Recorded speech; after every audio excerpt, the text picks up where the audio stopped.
السلام علیکم ورحمۃ اللہ وبرکاتہ۔ آج کا لیسن سورۃ اعراف آیت نمبر 29 سے 31 تک ہے۔ اعوذ باللہ من الشیطان الرجیم، بسم اللہ الرحمن الرحیم۔ رب اشرح لی صدری ویسر لی امری واحلل عقدۃ من لسانی یفقہوا قولی رب زدنی علما اللہم فقہنا فی الدین۔ قل امر ربی بالقسط، کہہ دیجئے حکم دیا مجھے میرے رب نے انصاف کا۔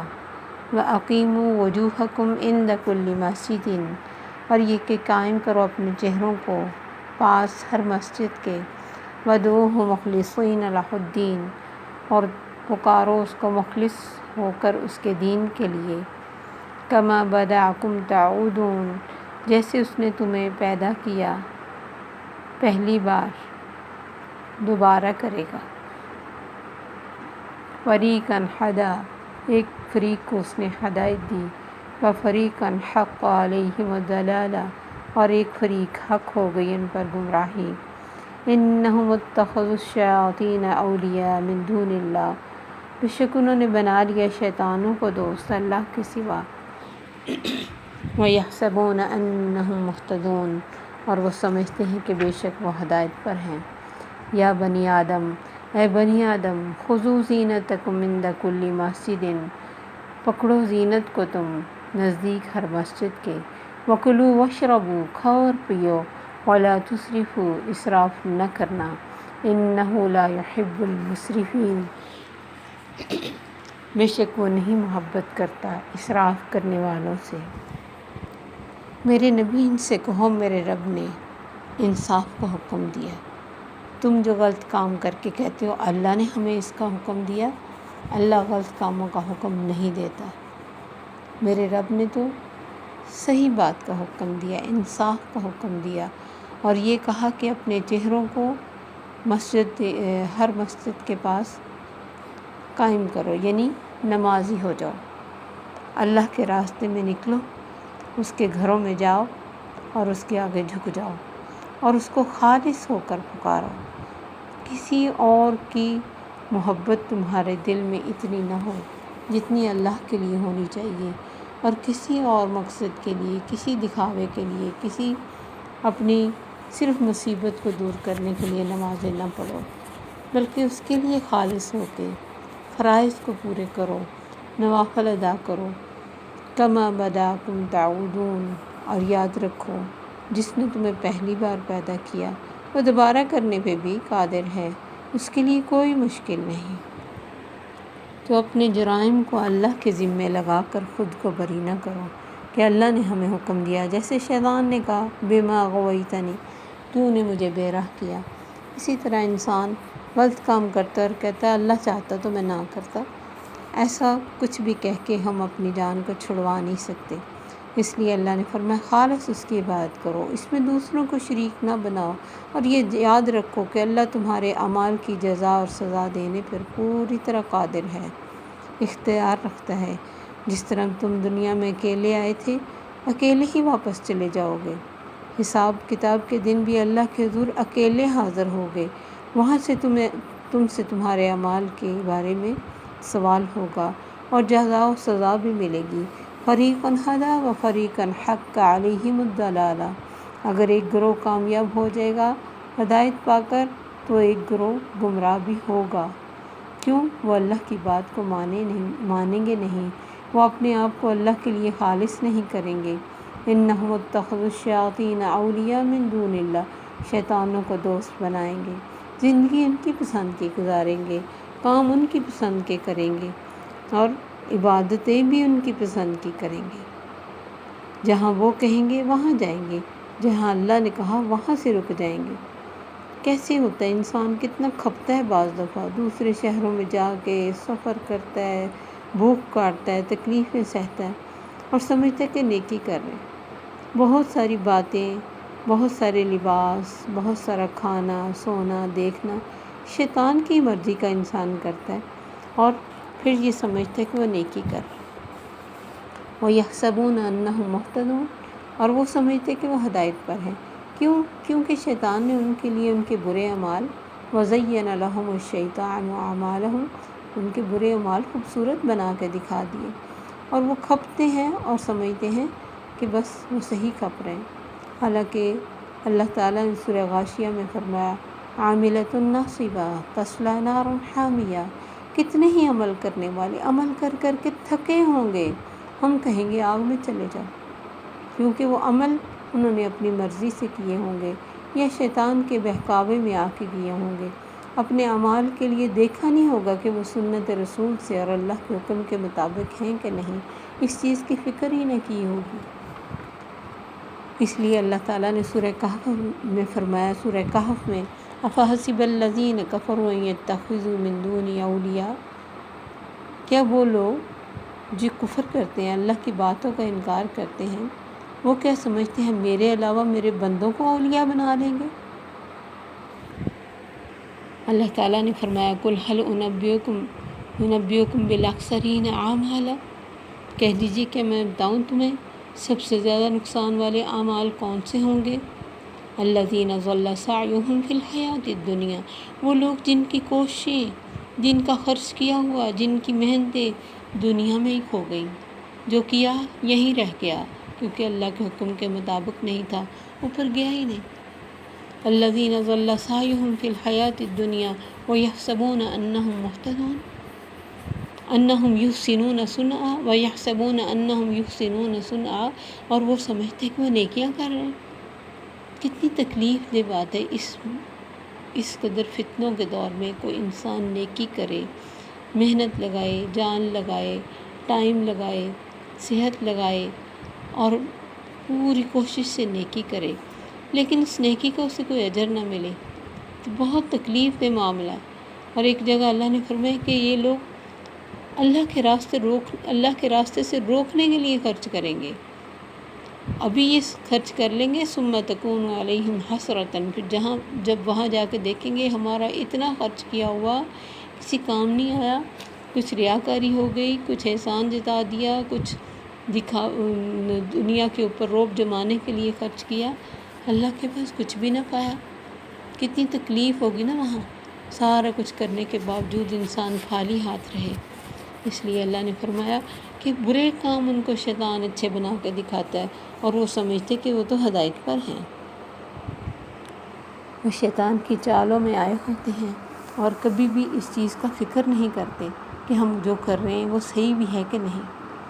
اس کے بعد اللہ فرماتے یا بنی آدم خذوا زینتکم عند کل مسجد، اے بنی آدم زینت پکڑو ہر مسجد کے پاس، یعنی جب بھی نماز کے لیے جاؤ تمہارا لباس جو بھی ہے صاف ستھرا ہونا چاہیے، اور جسم کو ڈھکے ہوئے ہونا چاہیے، تقویٰ کا لباس ہونا چاہیے، اور کھاؤ اور پیو اور اسراف نہ کرو۔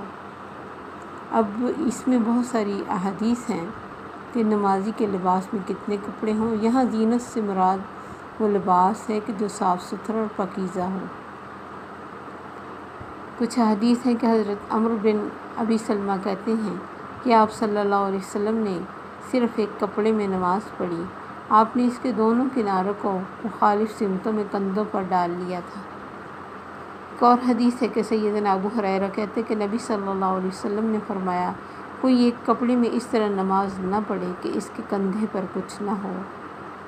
سیدنا انس کہتے کہ سیدہ عائشہ کے پاس ایک پردہ تھا جسے انہوں نے اپنے گھر میں ایک طرف لٹکا لیا ہو، آپ صلی اللہ علیہ وسلم نے پردہ دیکھ کے فرمایا یہ اپنا پردہ یہاں سے ہٹا لو، اس کی تصویریں میری نماز میں حائل ہوتی۔ ابو مسلمہ سعید بن یزید کہتے کہ میں نے انس بن مالک سے پوچھا کیا نبی صلی اللہ علیہ وسلم اپنی جوتیوں سمیت نماز پڑھ لیتے تھے؟ سیدنا انس نے کہا ہاں، یعنی جوتا اگر صاف ہے، کوئی اس کو گندگی نہیں لگی تو نماز پڑھی جا سکتی ہے۔ تو کم سے کم ایک کپڑے میں بھی نماز ہو سکتی ہے مردوں کی، بشرط کہ وہ اتنا بڑا ہو کہ مخالف سمتوں میں کندھے پر ڈالنے کے بعد دونوں طرف پنڈلیوں تک ڈھانپ سکتا ہو، کیونکہ شروع میں صحابہ کے پاس زیادہ کپڑے نہیں ہوتے تھے، بہت حالت جو تھی وہ غریبی والی تھی، اور نقش و نگار والا کپڑا بھی نہیں ہونا چاہیے، جیسے جو ڈیجیٹل پرنٹ میں بہت ساری تصویریں ہوتی ہیں، یا پھر بچوں کے بہت سارے کارٹونز والے اور شکلوں والے کپڑے ہوتے ہیں، تو جو بچے نماز پڑھتے ہیں ان کے اس طرح کے کپڑوں سے گریز کرنا چاہیے۔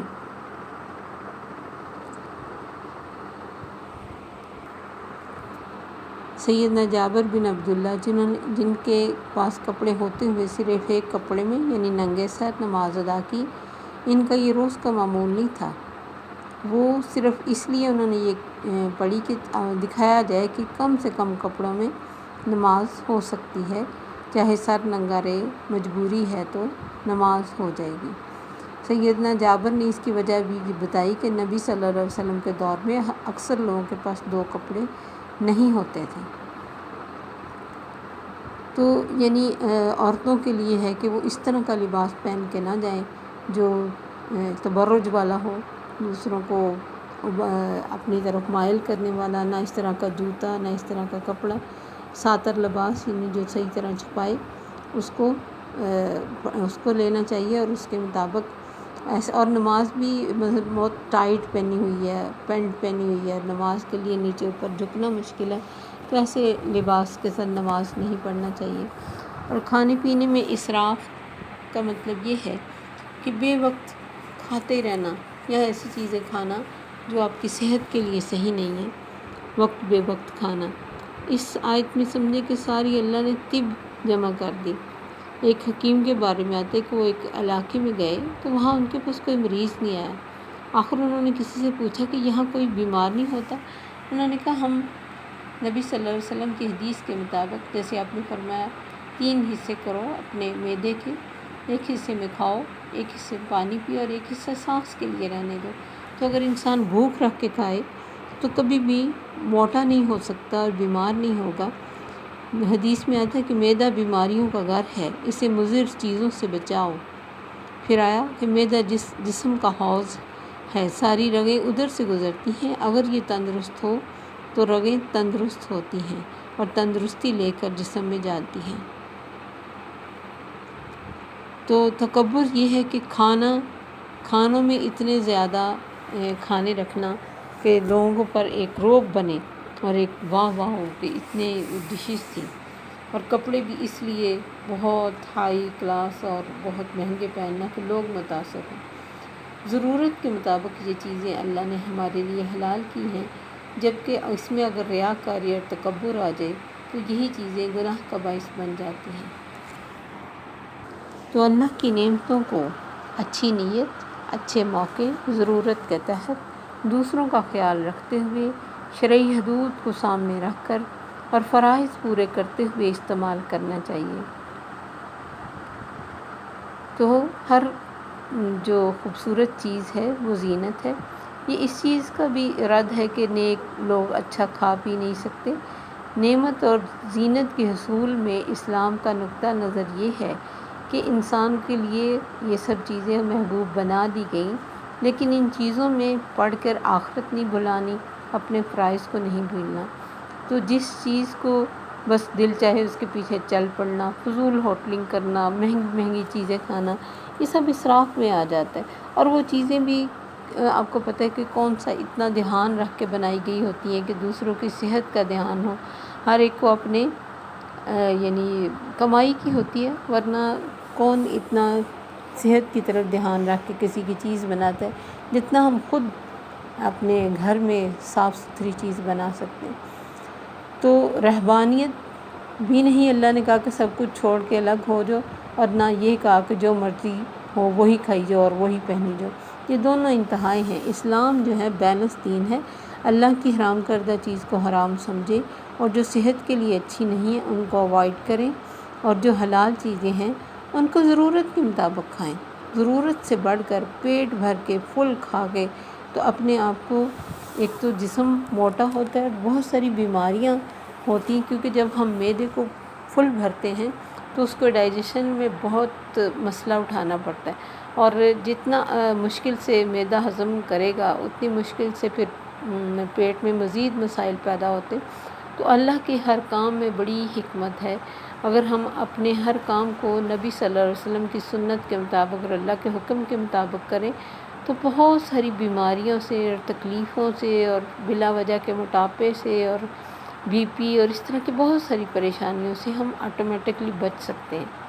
تو اس لیے اللہ نے فرمایا کلوا واشربوا ولا تسرفوا، اللہ کو اسراف کرنے والے پسند نہیں، کیونکہ یہ ساری چیزیں اللہ کی نعمتیں ہیں نا۔ مثلا آپ کھانا کھائیں، آدھا پلیٹ میں رہنے دیں، چھوڑ دیں، دھو دیں اس پلیٹ کو، گرا دیں، اسراف ہے۔ کچھ لوگ اتنے سے کھانے کے لیے ترس رہے ہیں، تو اسی طرح کپڑا ایک دفعہ پہنا اور پھر دوبارہ اس کو دیکھنا ہی نہیں۔ تو بہت ساری چیزوں کے لیے اللہ تعالیٰ نے ہمارے اوپر صرف یہ لمٹ لگائی کہ ان کو طریقے سے یوز کرو۔ باقی کسی بھی چیز کی، جیسے میں نے کہا، نہ ریسیپی بتائی، نہ شیپ بتائی کسی لباس کی، ہمارے لیے کھلا میدان چھوڑا ہے، صرف ایک باؤنڈری لگا دی کہ اور کرائٹیریا دے دیا کہ اس کے اوپر اپنے آپ کو پرکھو، چاہے کچھ بھی کرنے لگے ہو تو اس کے مطابق پھر زندگی گزارو۔ اللہ ہمیں دین کی سمجھ عطا فرمائے اور ہمارے لیے آسانیاں پیدا کرے۔ السلام علیکم ورحمۃ اللہ وبرکاتہ۔ سبحانک اللہم و بحمدک، اشہد ان لا الہ الا انت، استغفرک و اتوب الیک۔ السلام علیکم ورحمۃ اللہ۔